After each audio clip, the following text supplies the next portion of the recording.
Welcome to our latest edition of Tecman Talks Dynamics. I've got a little bit of a change of theme today. We are normally focusing around Business Central, but we're going to take a little detour to another member of the Dynamics family, which is Dynamics 365 Customer Engagement, or we've always known it as CRM.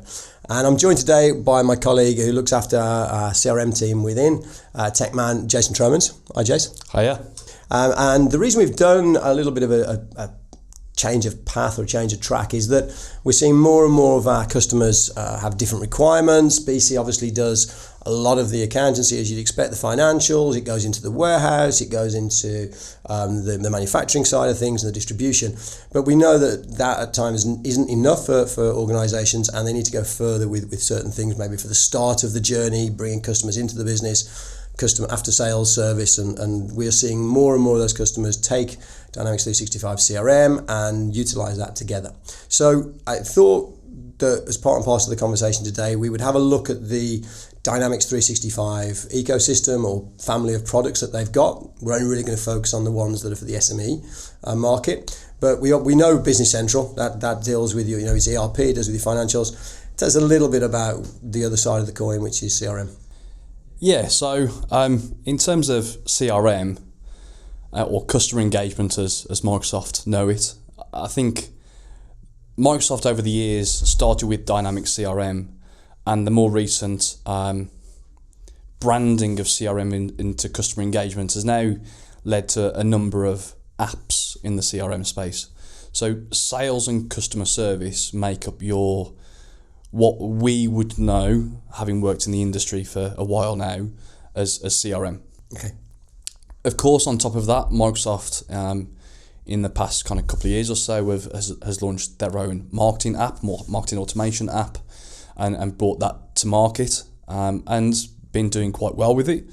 And then on top of that, you've got other customer engagement apps that I would say we don't do as much of, but you've got things like field service, you've got things like what used to be called PSA or project automation as such. So what they're trying to do is you've got this whole world that Business Central is an ERP system, like you say, does your accounts, does your sales order processing, purchase, stock, warehouse, production, service, jobs, etc. But your whole customer 360 view, your engagement, your relationship management, that doesn't exist in Business Central. It tells you what credits and invoices that you've raised, what stock you've moved from one place to another, but it doesn't really tell you how strong your relationship is with the customer. So that's where customer engagement comes in, and obviously now the wider Power Platform that everybody is talking about, and what does exactly that mean. Okay, so we'll touch on that, I hope, in a moment. But so with Business Central, where we typically have two versions of that, or two flavors, we've got Essentials and Premium. With CRM, we've got a bigger, I won't call it modular, but you can choose more of the functionality for bigger pieces. Probably got 4 or 5 different ones from what you mentioned there, and you can mix and match those, or yeah, you can mix and match. Obviously, Microsoft simplified Nav into Business Central licensing on a post-it note, as they called it. Unfortunately, CRM isn't quite as easy. I wish it was. So you've got sales has a price, customer service has a price, marketing has a price. Bundle them all together and you get some discounts. Yep. And then the wider part of the net, the field service, etc. If you already use CRM, you get a discounted price on that as well. So Microsoft are saying you've got the ecosystem, you take your core business applications, and if you said Business Central is your ERP and CRM is your CRM, but you've then got your periphery business apps that you're going to get, hopefully, a discount on, depends on the type of user that you are, to then make it more attractive for your whole business to just reside in the Microsoft ecosystem. That's where Microsoft want you to be. Okay, and it makes sense, right, that we're all using the same products. The some of the similarities that roll across the products make it easy for your users to be familiar with them, to pick them up and use them quicker, and so that makes sense. Just like we're used to using things within Office, we've seen elements of that appear in Business Central, and I guess they're replicated in customer engagement. Absolutely. So we know the benefit of using Microsoft throughout. If it fits, it's good. And obviously, they're going to try and make these products work together, and we'll touch on that in a moment. You mentioned something earlier on about a Power Platform being woven into that. Explain what you mean by that, if you can. So Power Platform, the buzz phrase, I guess, within Microsoft, who's using the Power Platform, how can we utilize the Power Platform? That's not just across us as a partner and what we should be talking to our customers about, but customers are going, well, how do I use the Power Platform? And first of all, you've got to understand really what it is and what it offers. And there's different components to the Power Platform. There's probably the largest piece that people talk about is apps, Power Apps. And you've got two types. You've got a Canvas app, which is, I might get told off, but it's a pretty way to display your data from a business application or some other source. That you can consume it in an easy way on the shop floor, out on the road, etc. Or you've got your model-driven app where you can essentially go and build your own app with your own logic. And the best example to say what a model-driven app is in the Power Platform, well, CRM is one. CRM is a model-driven app. So from our perspective, you've got apps, you've got portals. So some of you have hopefully are already using the Tecman new customer portal. That is an example of a Power To log Portal. your sport goals, yeah? That's right. Absolutely, yes. And then you've got things like Power BI. That's part of the Power Platform. I would say that's clearly, we know that that's a reporting BI mechanism that can bring lots of data sources from CRM, from Business Central together. And then you've got things like AI Builder. You've got things like Virtual Agent, etc. So Microsoft, again, are saying, we've got your business ERP system, we've got your Office 365, Microsoft 365, and then we've got this Power Platform that is encompassing all the gaps that maybe a CRM or an ERP doesn't quite tick the box with, essentially. So you don't have to look much over your shoulder, that Microsoft kind of have the answer in a roundabout way. It's not as simple as that. There's always questions, and they don't give you every answer, but they've certainly plugged a lot of gaps. Okay, so I guess it's giving partners, and I know end users, and we've touched on this in previous podcasts around customers being a bit more self-sufficient. Some of the Power Platform tools are what we call low code, so they can do a bit, but it's basically a wider tool set of things that people can take off the shelf or take from the App Store or buy in a license, and then fill some of the gaps or link products together or move data around from one to another. Absolutely. And without going too much into the Power App world in this particular podcast, only this month has Microsoft taken the ability and the costing of those apps, and they've more or less halved them in price. Right, okay. Halved them in price because they weren't expensive, in my opinion, in the first place. But actually now they've halved them in price. As a Power App user, just as a member of your company using a Power App, costs you less than £4 a month for that person to use an app. Name me a business tool that is going to cost you less than £4. Office 365, most of their tools now on Office 365 cost more than £4. Yeah, I mean, you go and buy a Zoom account, that's a tenner, so absolutely. And then people are buying that for home use, aren't they? So, and I guess that's trying to encourage the adoption and people to go and buy this, roll it out, and get their staff using it on their mobiles and extend the reach of the software into the field. Absolutely. And it's the case that using the technology to enhance what you've already invested in your ERP system. Now, as you've come back to ERP and Business Central predominantly, I know if I look at the website around Business Central from Microsoft, from other partners, when you have those little tick boxes of all the functionality that is included within the box, Microsoft will tell you there is an element of CRM included with Business Central, right? So why on earth, if someone has bought a BC license, Business Central license, would they then go and look at additional costs for Dynamics 365 customer engagement or some of the other apps? What's wrong with BC CRM? So I'm going to be as hopefully as diplomatic as possible in my answer. Okay, it's unusual for you, but carry on. But the idea here is it goes back to the point that I think has already been mentioned here, a phrase that we've already used, the right tool for the right job. Yeah. And from our perspective, we're sitting here and we're saying, and you've already stated that you look on Microsoft website and it's got the tick box that it has CRM functionality. It does. And in the world of Navision, it had as well. But in all those years, Microsoft has fundamentally not invested in that part of the functionality of the system. They've made it compatible, yes. In Business Central, they've put a role center in called Sales and Relationship Manager with a few dashboards and pipeline on it. Yippee. But as a whole, Microsoft have, since early 2000s, gone on their own CRM journey and created a best-in-breed CRM solution that rivals the best out there in the market. So Microsoft's sitting there going, I've got my ERP systems, I've got my CRM system. Well, why would I want to make my ERP system best of breed in CRM itself when I've got my CRM tool here? Yeah. And that's the reality, is that's where we're at. As a simple contact management interaction tool, maybe even a fancy Rolodex, then maybe Business Central CRM is okay.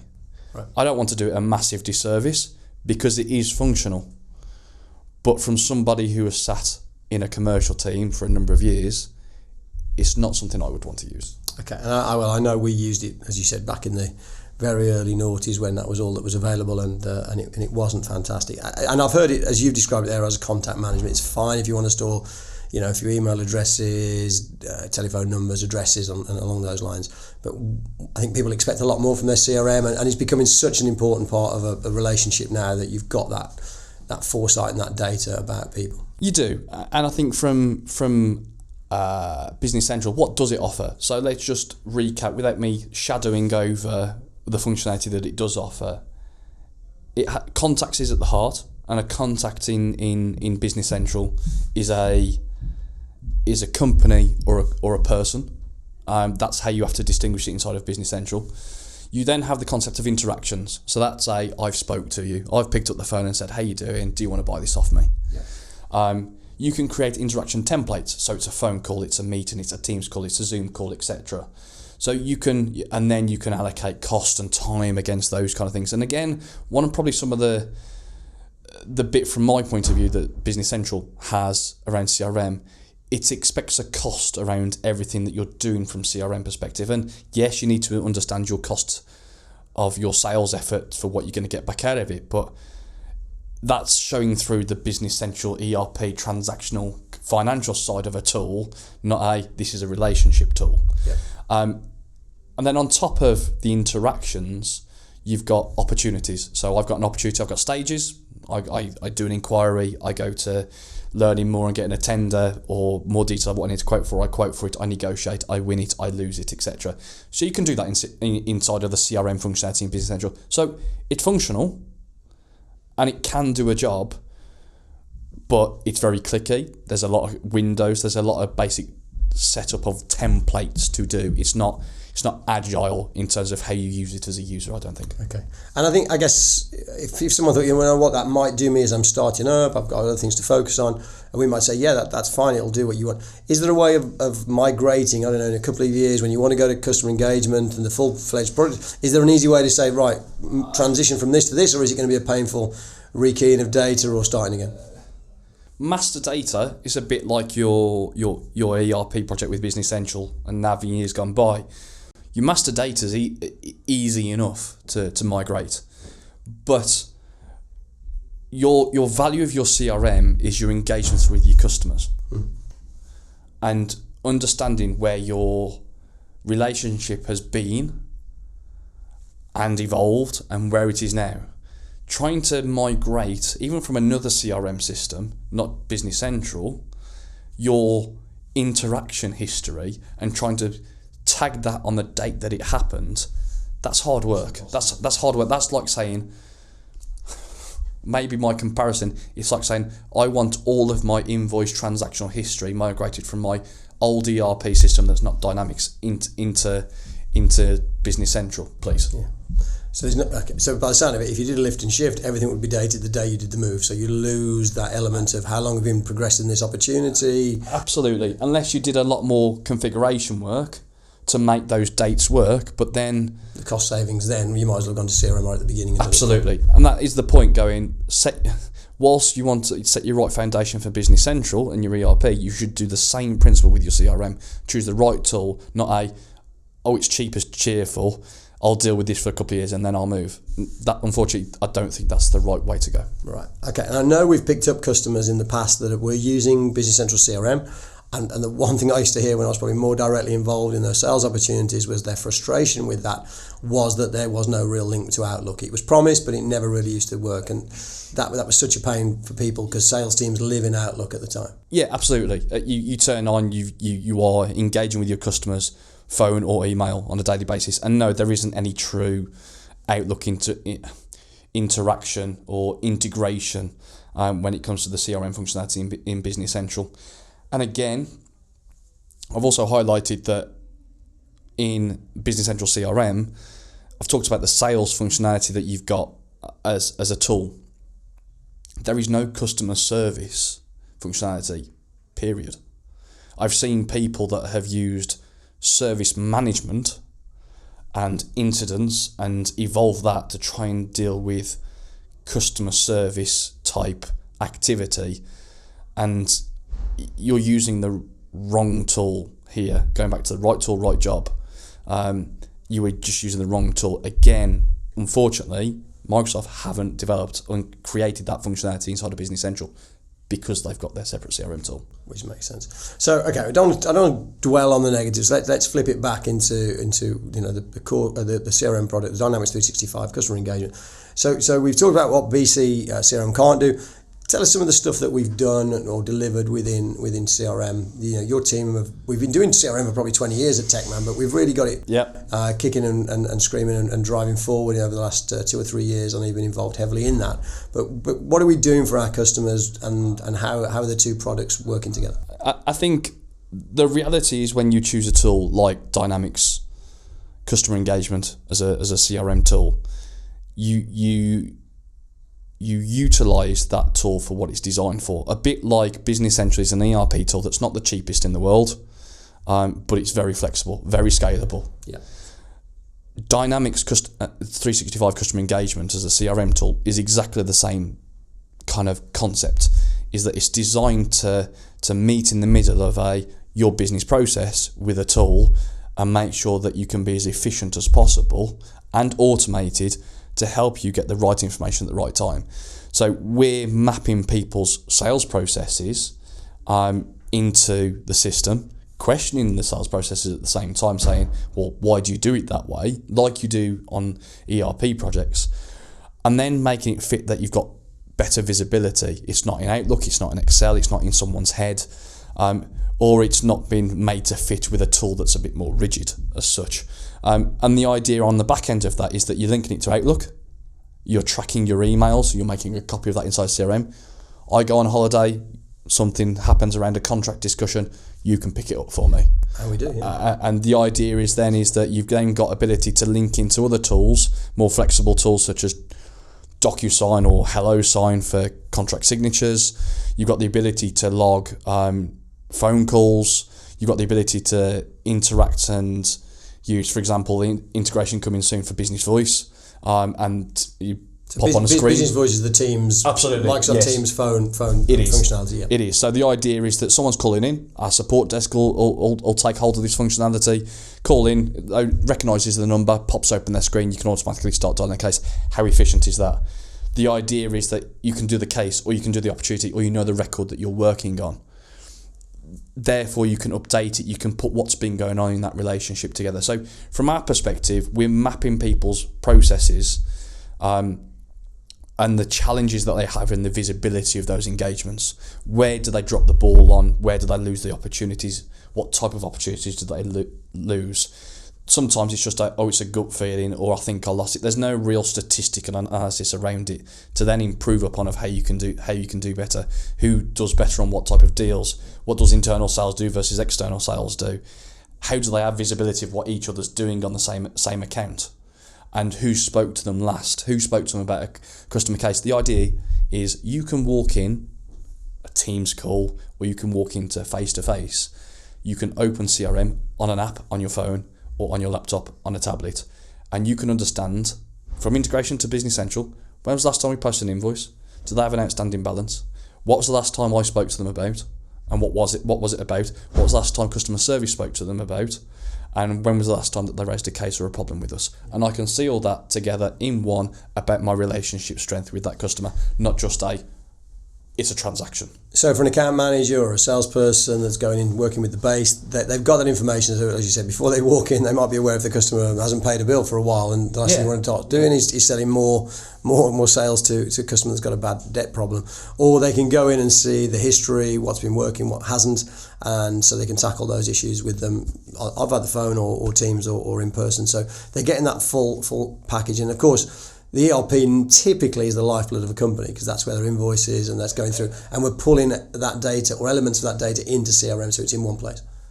Absolutely. ERP, the stigma around ERP. You need an ERP. You need a finance system that's going to be able to raise an order, raise an invoice, and you get paid.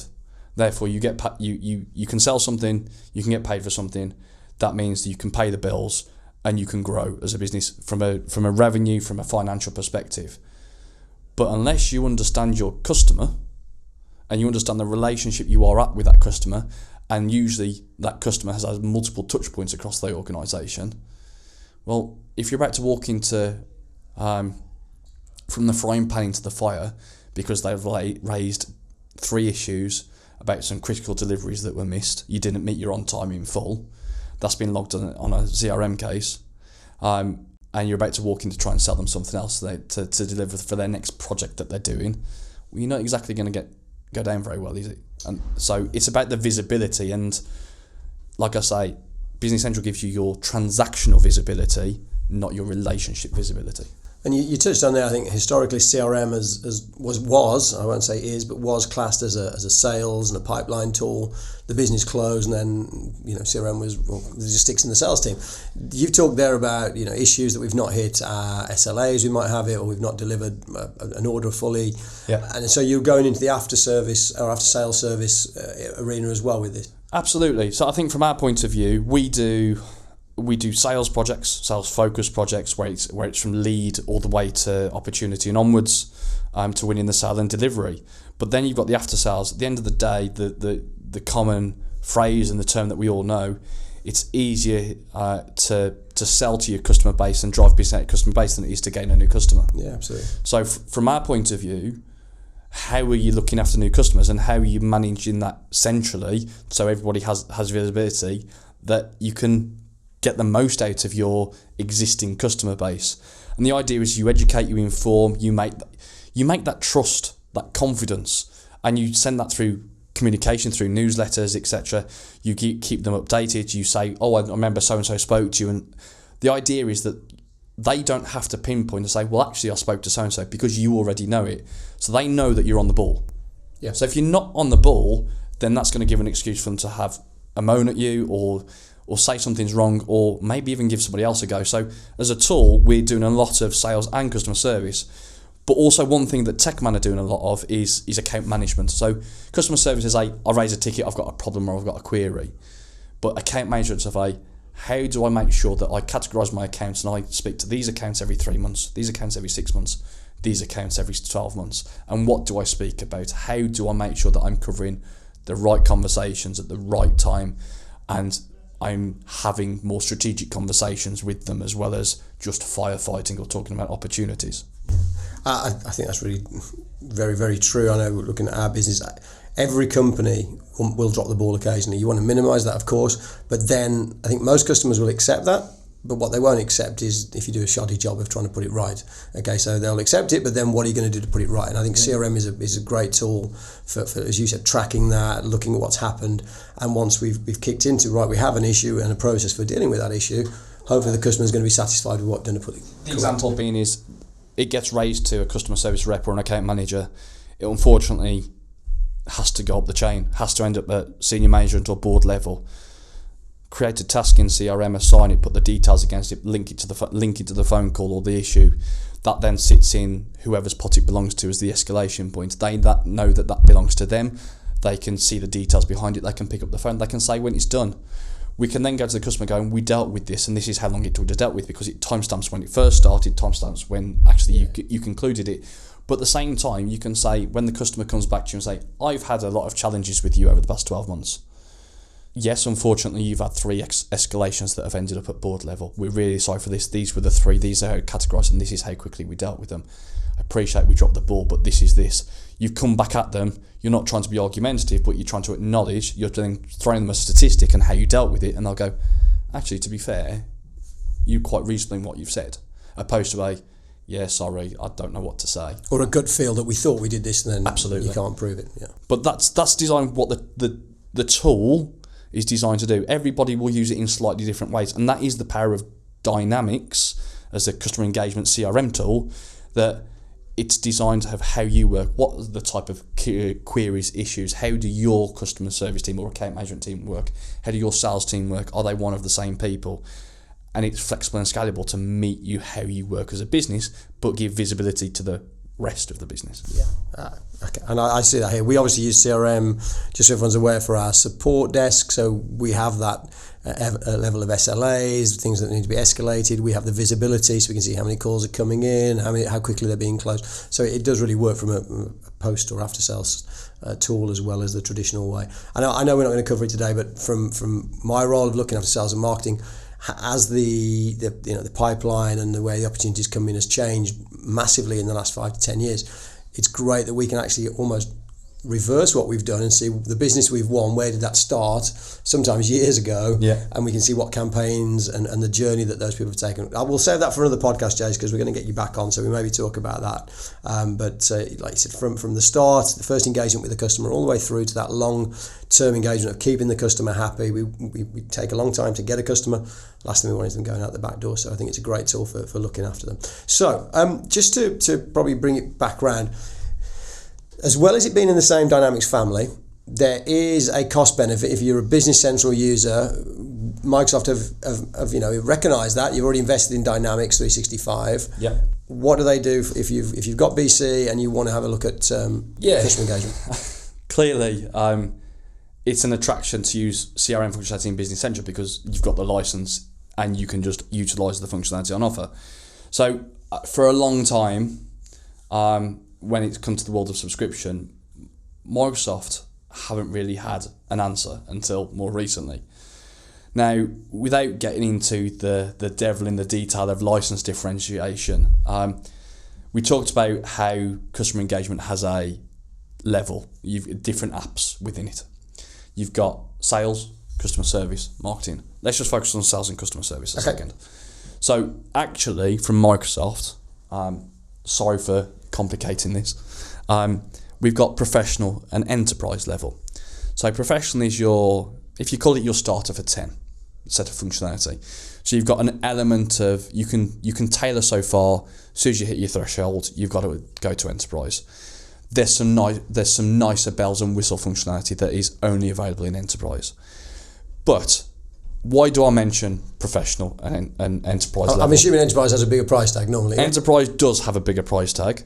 Both have RRPs that can be bought independently. But if you are a Business Central full user and you pay for that on a type of subscription, is that Microsoft allow you to use this concept called an attach license. So I could be a Business Central Essential or Premium user, pay my subscription, and actually I also want to use sales functionality. And because of the business and because we're just starting out and we don't need anything too gung-ho, we're going to get embedded in our business first. We're going to start out at professional level, sales professional. The idea is that will cost me as a person that has that license £15.10 for the CRM bit of sales professional. Okay. Opposed to £49. Okay, so if I was buying that without BC, if I just went and bought that sales, it was going to be 50 quid more or less, £49 you've said. Yeah. And now, because you've got BC, we can do an attached price of £15, 10 pence. Correct. Same principle on customer service. So customer service, professional, enterprise, same concept again in terms of your differences as a high level. RRP, just short of 40 quid, £37.70 I think it is. But again, if I'm a Business Central full user, I could have that CRM customer service license for £15.10. Now, so again, saving. If I wanted to be a person that needed sales and customer service functionality, as well as my Business Central license, I got my BC license at 50 quid or 75 quid as a round number. I've got my sales at £15.10 on top of it. Yep. I've then got my customer service attached again at £15.10 on top of it. So I could, in reality, be saving in the realms of kind of 60 odd quid plus in terms of my licenses by just being a Business Central kind of license. Now, not everybody is going to need a full CRM license in addition to their Business Central. But if they're a salesperson and they're doing orders, etc., it's the where do you do your orders, where do you do your quotes? Well, the idea is that, yes, CRM's the function to do it, but actually I'm going to do it in Business Central because I've got pricing logic all in there, but I want to manage my relationship, I want to manage my pipeline, I want to manage all that kind of fancy stuff there. I can have both licenses and I can get a deal for it. And so just to clarify, that means you haven't got to have that for every Business Central user you've got. No. You could say we've got two people that use Business Central, but they're also got a sales or an account management or a service role within their job, and they could just have those handful of users could just pay the £15.10 for the sales and an additional £15.10 if they need the customer service and absolutely. Okay, perfect. So that's quite a nice way or an economical way of being able to put the functionality in, have a look at it, work with us to take some of those sales processes and replicate them or streamline them and then put them into CRM and see how you go as a business. Absolutely. And we've got a lot of customers that do that. They're using CRM for its workflow power, its flexibility, managing the process. But then the transactional element to it, the quote, the order, is being done inside of Business Central. And they don't want to pass it over to somebody else to go, can you now go and do my order, please? With this discounted SKU, this price, well, it's a bit of a no-brainer. Indeed. Okay, well, I know that we are going to be talking to you more. We're going to try and get like a bit of a different run with our podcast, talking as well as carrying on with the BC stuff. We're going to do some CRM with yourself and the team and look at what else we can drive into some detail there. So I don't want to cover everything today. We've got loads to talk about. So I think we've probably done our usual, half an hour, 25 minutes, half an hour today. So thank you, first of all, for coming in and joining us today. And we'll definitely have you back on and we'll run through some dedicated CRM topics. And for everyone who's joined us, really appreciate you taking the time out. I hope it's been of use. And if you do have any questions, obviously you can contact us here at Tecman via our email address or our normal contact details. But thanks for taking the time to listen, and I hope it's been of value. See you soon.